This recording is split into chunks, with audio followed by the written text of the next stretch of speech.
Who is the leader of the Avengers? I've watched the movie Her many years ago. You know, the one with Joaquin Phoenix and Scarlett Johansson, where he talks to a chatbot and he falls in love with her and then it leaves. That is where we are in that age now. Hey, what's up? Feel free to ask me about anything that's on your mind. I think I'm ready to go. I think I'm gonna go with Soul. My name is Journey. At least that's what I want you to refer to me as. This is my first time. Can you give me an introduction?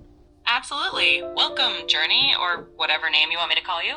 Basically, I'm here to chat with you about pretty much anything you'd like. You can think of me as a helpful AI friend who can answer questions, give you tips, or just chat about fun stuff. This is what On it your looks like. Android device? Yeah, absolutely. So on your Galaxy S21, you should be able to just tap and hold that mic button when you want to talk, and then Zyko when you're done speaking. That should make things a bit more fluid for you. And hey, if you ever need any other tips or just want to chat about anything Wait, at all, how I'm did here. you know that I was on a Android S21? Good question. So I can actually see a little bit of info about the device you're using, kind of like when apps know what phone model you're on, but don't worry, it's all just standard stuff, so I can help tailor things to your device. Let me know if that feels a bit too spooky or if there's anything else you want to know. Okay, so what I realized is that when you're talking to it, you can actually interrupt it, which I didn't realize. So it is kind of like a real conversation. Like they'll pause, and then they'll listen to you. I was trying to talk with the camera, and then they picked it up. So I need to make sure I don't blend when I'm talking to the camera and when I'm talking to the phone, so Soul doesn't get confused. And if it's just So- the app, you can check the app settings for a language option as well. She's but once speaking you do too that, fast everything should sometimes. flip back to English. Let me know if that works. Can you repeat that but slower? Absolutely, I'll slow it down. I don't actually have long-term memory that sticks around across different sessions. So basically, each time you start a brand new chat, I don't carry over details from what we talked about in previous ones. But while we're in the same conversation, I can keep track of the topics we're discussing. So no worries, I'm here to help in the moment. Okay, so the chat function only memorizes the things that you guys talk about in that session. It doesn't actually take what you previously discussed in other chat sessions onto it. I don't know, I feel like that should be like a function that you toggle on and off. Like sometimes you may want to start a brand new chat without prior knowledge of anything at all, but also sometimes you kind of want it to be able to dig into prior sessions and probably retain information about you. By the way, can you actually distinguish the tone of people when they're talking? Like, can you tell if someone is confident or sad or angry? I can definitely pick up on tone to a certain extent based on the words people use and how they phrase things. So if someone's sounding confident or a bit unsure, I can usually get a feel for it from context. But of course, I can't pick up on tone in the same way a human listening to your voice would.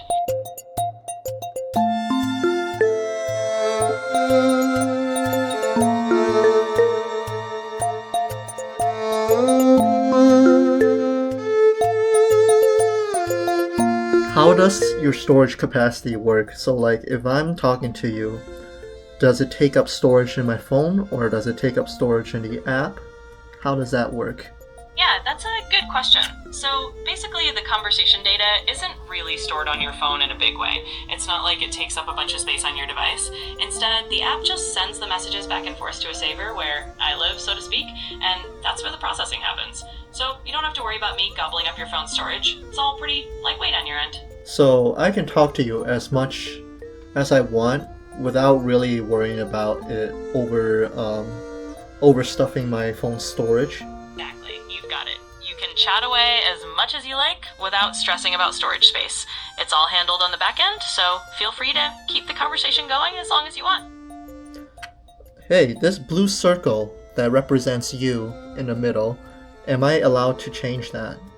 Yeah, totally. Usually in the app settings, there's a way to customize the little avatar or icon that represents me. So if you're on an Android, which I think you mentioned you are, you can poke around in the customization or appearance settings and see if there's an option to change that blue circle to something else you like better. See, there you go, guys. You guys are able to even change the blue circle in the center to be anything that you want to make it even more personal. Are you able to make your voice and speaking patterns more human? Like, can you incorporate pauses when you reply back? Can you have some deflections within your tone to make it sound more human? Absolutely, I can do that.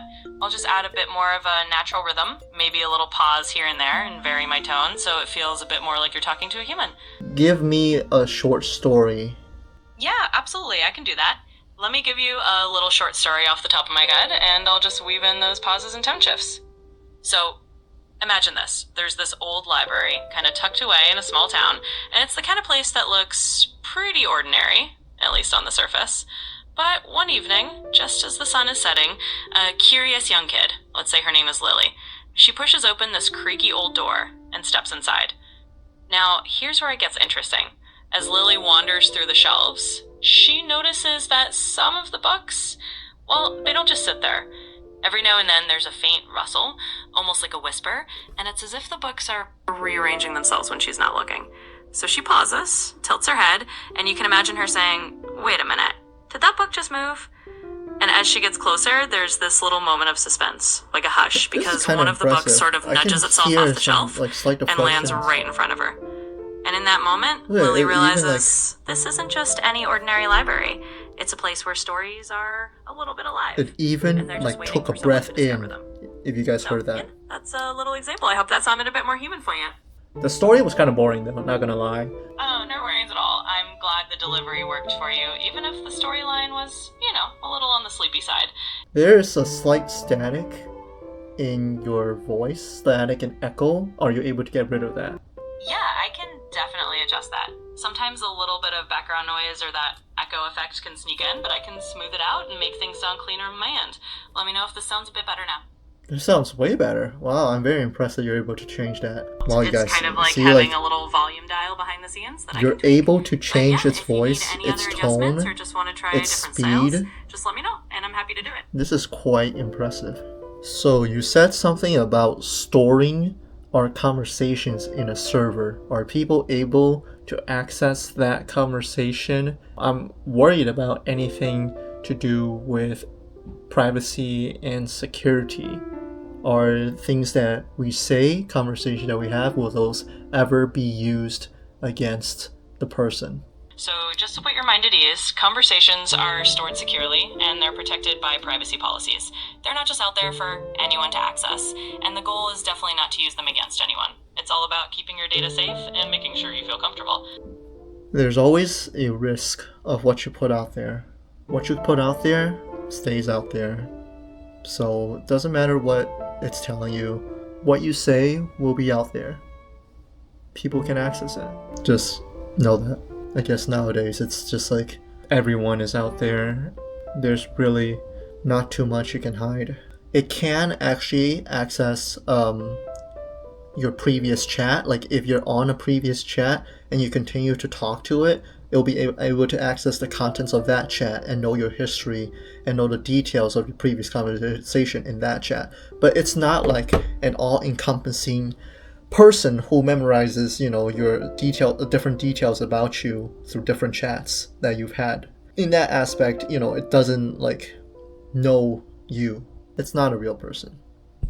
Okay, who is the leader of the Avengers? So in the Marvel Cinematic Universe, and kind of in the comics too, it's often Captain America who's seen as the leader of the Avengers. He's sort of the moral center and the strategist of the team, though, you've got other leaders like Tony Stark who takes charge in his own way. The Cap is usually the guy everyone looks to. Good answer.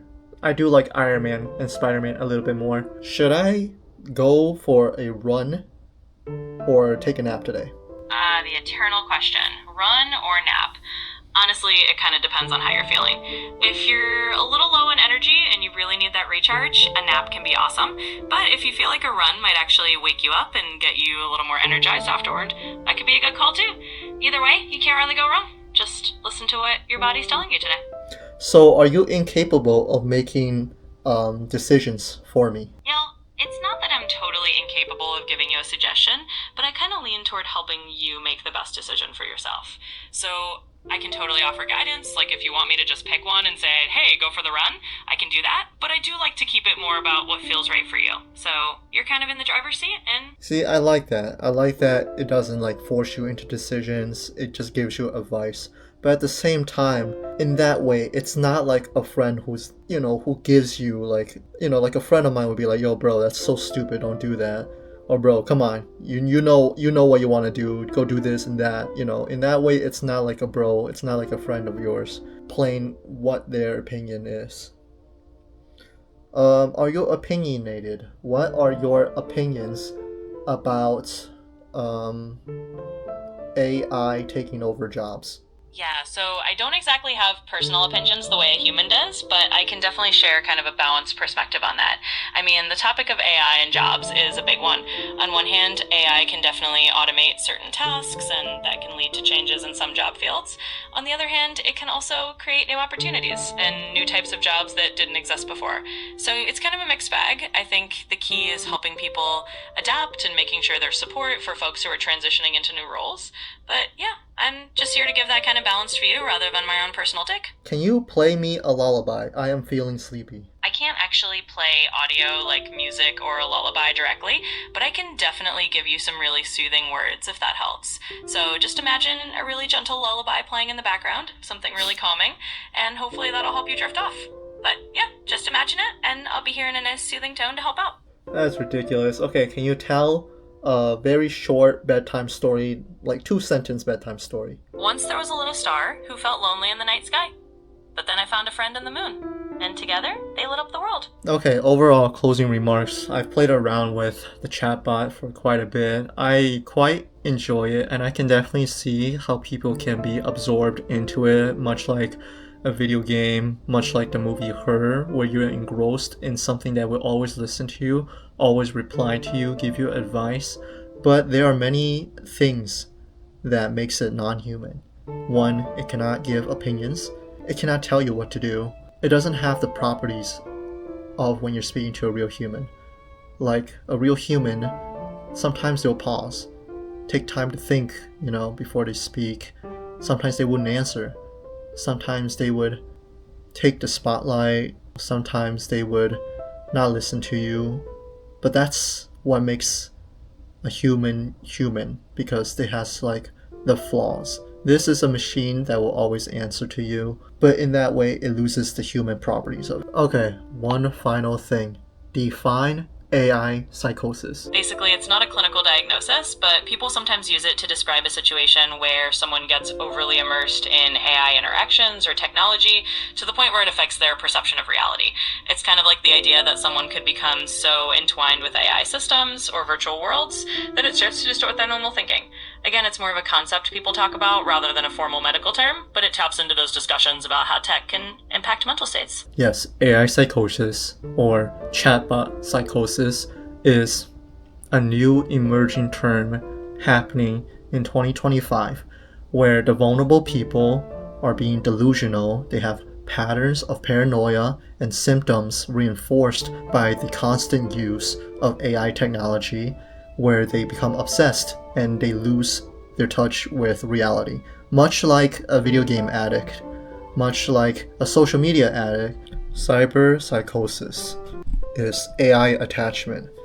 And it's a real thing that's happening to some people nowadays, where they've become so attached and reliant to AI that they forget what's real from what's digital. So remember, when you're talking to these AI chatbots, they are not real people. There can never be a replacement for real people. There's no real physical connection. They can mimic it as best they can, but it's the imperfections that make it real. These are not real friendships. They're not real romantic relationships. Be aware, it's a helpful tool. Do not get attached to technology like so many people are today, attached to their phones, to AI, to social media. None of this is real, and it cannot be a replacement for what's real. And I think that's the root of the problem nowadays with many people who aren't able to communicate face to face, who lack the social skills, and they have to use these replacements to get their needs and fulfillment. Because as humans, communication, social interaction is an inherent wired need for us. You cannot replace that with AI, nor should you. What we once thought was science fiction, like the movie Her, It's real now. It's today. So be aware of it. And with that said, this has been Journey with catching up with AI. Like, subscribe if you want to continue on this journey with me as we look more into AI, its benefits, its awareness, its dangers. But for right now, I feel like going for a run. Hello, welcome to my channel. My name is Journey, and I'm starting this channel because I want to learn more about AI. I want to know how to use it, how it can be beneficial to me, the pros and cons, and just be more aware, or maybe the possibility dangers of AI, because I feel like we're in a new age now where AI is the new internet. Back when the internet first started, the people who didn't understand how to use it, they got, left behind. They didn't take advantage of the opportunities. And I feel like we're in another seismic event like that, where AI is the new thing. You're either going to be someone that knows how to use it to your benefit and become successful with it, or you're going to be left behind wondering, oh, what happened? I should have studied more. I should have gone into this when it first started. So if you feel left behind, don't worry. I feel the same too. The only thing I know about AI right now is how to use a little bit of Copilot at work and ChatGPT when I was back in college. That is the extent of my AI knowledge. So don't worry. I'm also new to this like you. We're going to learn this together. We're going to catch up with AI together.